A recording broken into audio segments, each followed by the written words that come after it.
Di decrescita siamo riusciti a approfondire abbastanza, direi, almeno inizialmente.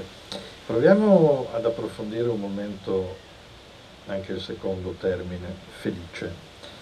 Perché se tu riesci a convincere la gente che questa decrescita è davvero felice, è sicuramente molto più facile impostarla, portarla avanti e attrarre la gente in un modo di fare, un modo di essere, un modo di pensare che poi diventa contagioso e quindi si allarga a macchia d'olio. In quali punti fisseresti questa felicità per convincere la gente che è veramente felice la decrescita? No, non è possibile convincere qualcuno che dice per me la felicità è di avere una macchina che va a tutta velocità, dice questa è la mia felicità, cosa dire? Non posso dire la felicità è una cosa che si deve viverla. E allora è molto interessante oggi, c'è tutta una scuola italiana, e non sono per la decrescita, ma che lavorano sull'economia della felicità. Ci sono dei vicini, perché uno dei principali è a Padova, Benedetto Gui, il collega dell'Università di Padova, un altro è a Milano, Luigino Bruni, un altro a Roma, Becchetti, eccetera. Ma c'è tutta una... faccio dibattito con loro. La cosa interessante, il loro messaggio è doppio, che la società di consumo e ora c'è tutto tutto un sacco di studi che dimostrano, tra virgolette, che non rende la gente felice. Non rende la gente felice sia oggettivamente per il numero dei suicidi, dei malati mentali, eccetera, eccetera, ma anche con le inchieste, hanno fatto tutto un sacco di studi che va in questo senso. E la seconda cosa è che quando si vive di un modo più altruistico, di un modo più semplice, che si ritorna a una forma di vita più sobra, eccetera, la gente che la vive è più felice. Bon, allora l'unica cosa che possiamo fare è dare l'esempio. Non uso la macchina, ho buttato il televisore, ho fatto tutto questo, eccetera. E naturalmente, come alcuni l'hanno fatto nel Veneto, questo che fanno bilancio di giustizia.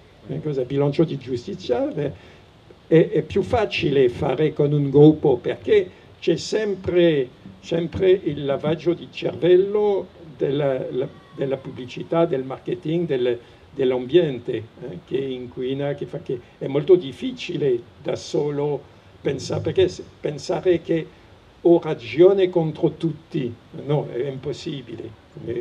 L'uomo vive in una città e dobbiamo vivere secondo le leggi della città. Solo se queste leggi sono sbagliate dobbiamo lavorare per cambiare le leggi della città. E per questo dobbiamo fare un gruppo sempre più forte. E allora far capire che è possibile vivere meglio con meno. Vivere meglio con meno. E tutte le esperienze, quando la gente per caso è forzata di vivere senza televisione perché non funziona più il programma, eccetera, poi dicono, ma finalmente si vive bene senza televisione, si ritrova il piacere di chiacchierare, eccetera. Sì, ma subito dopo la televisione ritorna e il vizio ritorna. Ecco, forse questa è una chiave di lettura molto importante, perché quando si parla di decrescita normalmente si è portati a pensare soltanto a una decrescita, diciamo così, materiale, di beni, di avere meno cose, consumare di meno. Ma la decrescita porta a un cambiamento sociale di rapporti all'interno della famiglia, tra le persone, cioè è un cambiamento proprio strutturale dell'intera società. Forse su questo si insiste troppo poco.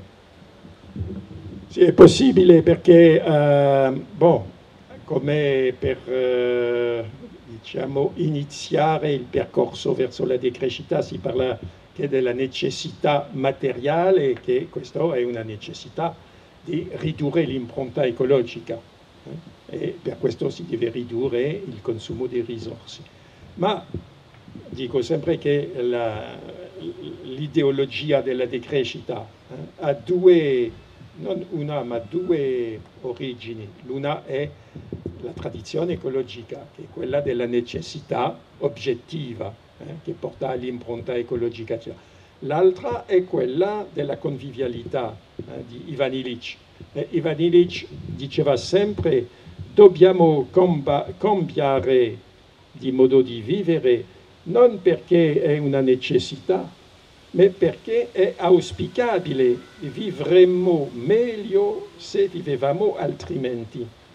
Non dobbiamo cambiare non perché è una necessità materiale, ma perché dobbiamo farlo per recuperare la felicità, per recuperare la gioia di vivere. Perché quando si va nella metropolitana a Parigi a quest'ora, dov'è la gioia di vivere? Allora si dice: ma lei vuole, perché ho scritto un libro sull'altra Africa, che è l'Africa che abbiamo distrutto, che abbiamo spogliato, che abbiamo fatto di tutto all'Africa, e malgrado tutto questo, quando si va a quest'ora nelle periferie dell'Africa, di Ouagadougou, di Dakar, eccetera, si vede della gente, non tutti, ma si vede un sacco di gente sorridente, che sono felici con niente, che sono capaci di fare la festa, che hanno un senso del collettivo, eccetera, incredibile. E dico sempre: c'è una lezione di quest'altra Africa, che il bene relazionale è più importante del bene materiale. Naturalmente ci vuole, sarebbero più felici con un po' più di beni materiali, non possono averli perché noi, che siamo meno di 20% della popolazione mondiale, usiamo 86% delle risorse naturali. 86, allora naturalmente lasciamo poco per gli africani. Basta pensare che già ci sono i capi africani corrotti che già prendono una buona parte, allora rimane niente per il popolo. E con questo niente il popolo è capace ancora di fabbricare, di bricolaggiare della gioia di vivere. È una cosa stupenda. E noi ieri ho fatto il viaggio nella vagone Cuccetta con un francese imprenditore che lavora a Milano. Ho passato tutto il tempo a cercare di fare dei trucchi. Questo uomo guadagna un sacco di soldi, sicuramente 10 volte più di me, ma non è felice. È totalmente ossessionato dalle cose che deve fare, dalla mattina alla serata, per guadagnare, sopravvivere, la concorrenza, eccetera. È una cosa pazzesca. E non vivono felici neanche quelli vicino a lui, ovviamente.